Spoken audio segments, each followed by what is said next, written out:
Hey, now that you have some laps on the car and everything with the new package, how did it feel out there around Martinsville? Yeah, honestly, you would like to think that this would probably be the least affected one way or the other as far as the aero package goes. Actually, really the first time it's crossed my mind today, come to think of it, but yeah, it feels like Martinsville. Based on how it performed out there today, how do you think tomorrow's going to go? Yeah, a bit of a tough afternoon, honestly, for us across the board. Not horrendous, but not great by any means. Definitely never great when I'm sitting here talking to you while there's cars still on the racetrack. So from that standpoint, yeah, I think we have some work to do. And how would you assess Ford's performance overall this season thus far? Hendrick's been the talk of the garage lately. So where's Ford at, and what do you think you guys need to do to catch up to that? Yeah, I feel like there's been some highs and lows across the board. Some big highs and some probably bigger lows. So the peaks and valleys are probably a little too large for us at the moment as far as kind of where I've identified strengths and weaknesses. But as you mentioned, consistent performance is hard to come by, and obviously Hendrick and those guys have been able to do that with all four of their cars. So it's hard to do, and it's why they're probably the best right now. Did you see the truck race last night? I did. Okay. I did. You did, I know, the test in June 22 with the wet weather tires.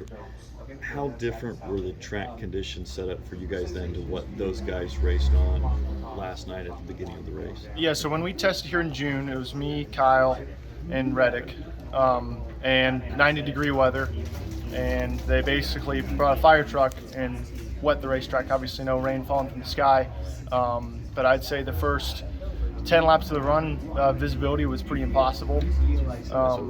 With the standing water, the painted lines were a lot more of a challenge. I'd even texted my spotter during the truck race asking them if they were spinning tires across the start-finish line. So that all being said, and my observation from that is that was probably the best case scenario for racing conditions.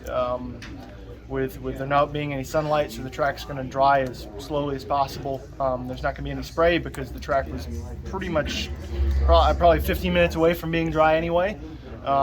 So I think the biggest takeaway I had from that test was the rain tire and how honestly durable it was, how well it kept up lap time. I feel like they proved that last night. So as far as procedurally and how it's applicable to the future, I have no idea. But as far as any conditions wetter than that, I think it'd be a lot more of a challenge for sure. Reddick was kind of saying the same thing. I'm guessing you guys had the flaps on that test session. The mud flaps. Yeah. Yeah. Okay. Yep. So I guess it comes down to how much of that visibility, how much it blocks, and how wet you can get out there because everything else works fine. Yeah, I mean, obviously you can do the math. We had 3 cars out there, and we're talking about visibility. So I think there's definitely a fine line to play there for sure. Would you be in favor if this situation arose tomorrow in getting wet weather tires on the racetrack? I think the tough thing is you have to look at it and understand what's the gain, what's the loss. The loss immediately is obviously we're not racing. So how can we race? So the gain would be that puts cars on the racetrack. But you look at last night, and they still had to actually dry the racetrack even after the race cars put a dry lane in the racetrack. So there's a balance there that somewhat could be met through trial and error. But at the same time, Martinsville is probably the quickest drying track on the schedule. So depending on weather conditions and forecasts, I think your priorities change on where your gains and losses are. Hopefully that's not a non-committal answer, but it is a challenge to figure out right and wrong. But personally, I think you are playing with fire, trying to be able to make it work, especially if conditions are really any worse than what they restarted the truck race with last night. And how challenging is it to learn all this in points races? I mean, in a perfect situation, you'd have a non-points race where you could do something like this and play around, but last night was a points race for the Truck Series. If it happens Sunday, points race for you guys, or at some point it's going to happen, it'll be a points race. How challenging is that? Yeah, you definitely have to deal with risk management at that point, whether if you're a sanctioning body, a driver, a team, a crew chief, whatever it might be. I mean, risk management just goes through the ceiling when you get to that point. But there were probably also trucks that went a lap down last night that never got that lap back because, some guys, they don't have the budget to just wad up a car and, deal with it.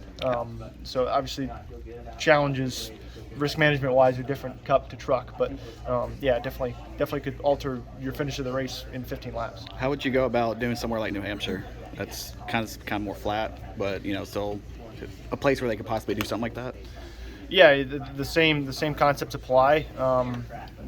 What benefits it has for New Hampshire is it's a bigger racetrack, so it's going to take longer to clean. The negatives are it's a bigger racetrack and you're going a lot faster, and visibility's not going to get any better the faster you go. Okay. How do you look at Talladega? This is Harrison Burton, driver the number 21. Make sure to hit that subscribe button. Also, check out one of these two videos beside me. Visit frontstretch.com for more racing content.